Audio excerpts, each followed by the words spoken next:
Jeffree Star is suing a TikToker after they made a simple joke about him. And is Jeffree getting sued again? He can't stay out of the drama even if he tried. Hello and welcome back to Drama Investigator. In today's Respill, we're going to be investigating Jeffree exposing Morphe and his products being sold in TJ Maxx. We'll also be looking at Jeffree threatening to sue Larray and an ongoing lawsuit against him, Without a Crystal Ball's ongoing lawsuit with Tati Westbrook, Trisha Paytas apologising to all the people she's hurt, and TikToker Sienna May is getting exposed left, right and centre. Saucy. So let's get into the juicy tea. Jeffree Star recently responded to photos of a Jour collab being sold at TJ Maxx. Jeffree also discussed Morphe putting the Conspiracy collection in TK Maxx stores in the UK. First of all, he had taken to Twitter and had responded to Def Noodles, who had tweeted about his products being sold in TJ Maxx. I think it's time to sit down and do a video update on how this happened, and also how Morphe betrayed me by putting me in UK's TK Maxx stores earlier this year. I'm done being shamed for the lies. He had then taken to his Instagram story to explain the situation further. Donatella, I think it might be time to say the truth about a few things, Pumpkin. What do you think?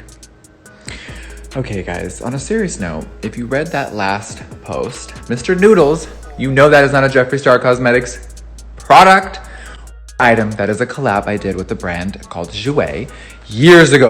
It's a little ancient, but this is another incident where my name is in TJ Maxx, and there's nothing wrong with that. But about 6 months ago, Morphe put me in TK Maxx, which is in the UK. And the Conspiracy collection was there. I never really acknowledged it. I was afraid of speaking on anything because anytime I say anything, it always gets misconstrued. But I think I'm tired of being afraid, and I think if things need to go on the record and be set straight, it's time. I've been staying in my lane. I've been doing me for a minute. So when things are constantly brought up to me or to my attention, sometimes it does get a little old because it's like, wow, why can't I just say what happened so everyone can stop guessing? And sometimes people don't need to know, but I think when you have such a strong relationship with someone and then it ends so suddenly and then it still is trickling down a year plus later, it's like, girl, let's just put it to rest. So I think tomorrow I'm gonna film a video and just sit down and keep it really real.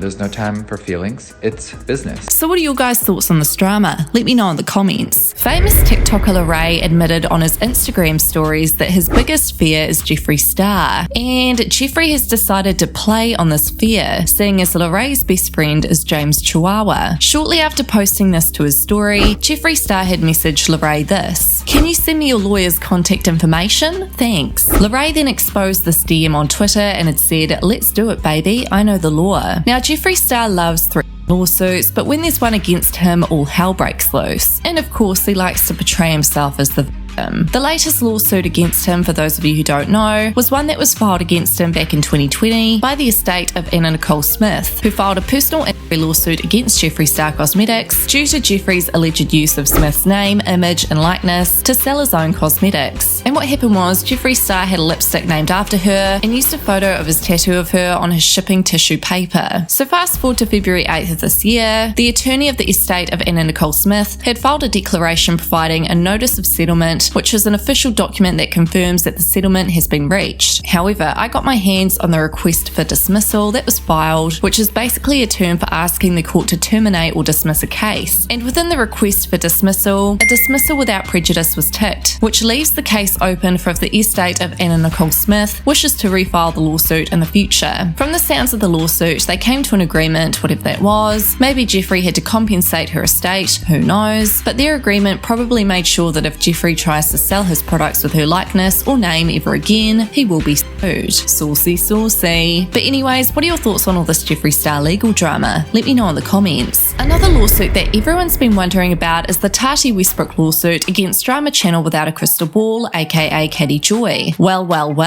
Tati's lawyer spilt the tea on Twitter recently. He tweeted, "Minneapolis has a beautiful courthouse. Due to the party's ongoing mediation efforts over the last few days, we will not be seeing the inside of it." So yes, could he be referring to the lawsuit against Katie Joy? Absolutely. Maybe they are in mediation at the moment and hoping to come to a settlement. Now, the comment section of this tweet tweet obviously knew what lawsuit Tadi's lawyer was referring to. Someone tweeted, "She's already letting everyone know. Not that this will stop her from doing this to others, but I'm glad y'all don't have to deal with her anymore. I'm sure it's been nightmarish." And here we can see a screenshot from Katie Joy's Twitter account that says, "This is the number of lawsuits I have, FYI, 0. Someone else said, "Once again, KJ walks away unaccountable and unrepentant, with absolutely no impetus to change her ways. She now feels invincible and emboldened, perfectly primed to inflict pain, anguish, and misery upon a whole new slew of victims. What an epically tragic disappointment." And then someone else said this, "Well, at least we know she suffered a significant financial loss paying for lawyer fees. I'm hoping that the FBI finds she has something to do with the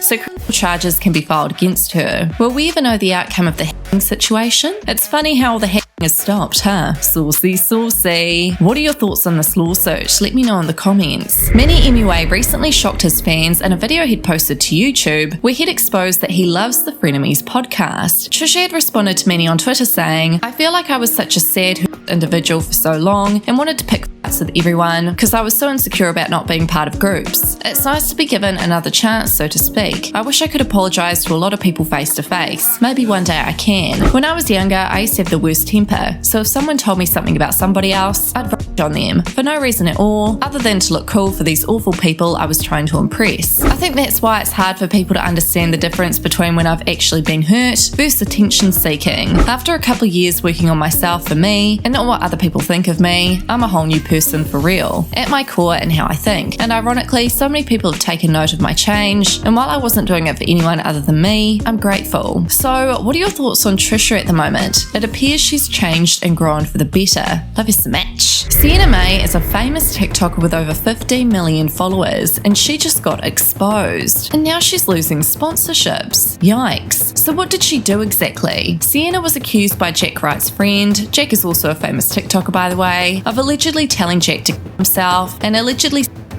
him numerous times. Jack's friend had said, "Jack and James have been my best friends since kindergarten. I struggle with seeing a girl getting praised after telling my best friend to kill himself and him numerous times after he set boundaries and then repeatedly wonder why he doesn't like you back." She also has a history of verbally abusing people in high school and in LA. She prioritises the growth of her platform rather than the positive messages she represents herself as. Followers should not be an excuse to get away with abuse behaviour. You guys all deserve to know the truth about her. And then the Sway House manager reacted to this claim in defence of Sienna May and had tweeted, "Claiming against a minor when you've been presumably committing statutory There's no Romeo and Juliet law in CA throughout your entire relationship is quite a bold statement." Jack Wright's friend then deleted his tweets and had then tweeted this: "The Wright family, Sienna's family and I have decided to delete all information about the situation and handle it off of social media. However, once these tweets started going viral, Sienna May's partnership with swimwear brand 437 was put under review. A former fan of hers reached out to the brand she was working with to ask if they were still going to be working with her. They responded saying this: 'Hey blank, thank you for reaching out and for expressing your concerns. We gifted Sienna at the beginning of the year and are now taking a step back to read and learn about all the news coming out. We will continue to keep ourselves updated on the situation. Our brand was built upon women empowerment and inclusivity, and it is extremely important to us that the influencers and celebrities we work with embody these messages. Thank you for taking the time to reach out and for holding us accountable. Appreciate it.'" Sienna had then responded hours later to the allegations on her Instagram. Friends and relationships sometimes change, but allegations of a act are not to be thrown around loosely. Making an untrue sexual claim is never okay. I'm beyond saddened by the situation. In order for all of us to move forward, I will be taking this offline with Jack. Thank you to all who have reached out with love and concern. So yeah, to top it all off, a smaller TikToker who actually went to school with Sienna had then made a TikTok video exposing Sienna for allegedly body shaming them when they were at school together. So a couple of people have been asking me to say what happened with me and Sienna, so that is what I will be doing. I know that me and her were both young at this time, however, I want to say that this is still happening to people at my high school recently. Here is a playbook of a play that me and her were both in. Here I am, and here is Sienna, and here is Sienna and her sister, and there I am. So going to the actual story now, me and Sienna did acting at a place called Broadway Stars together for about 3 to 4 years.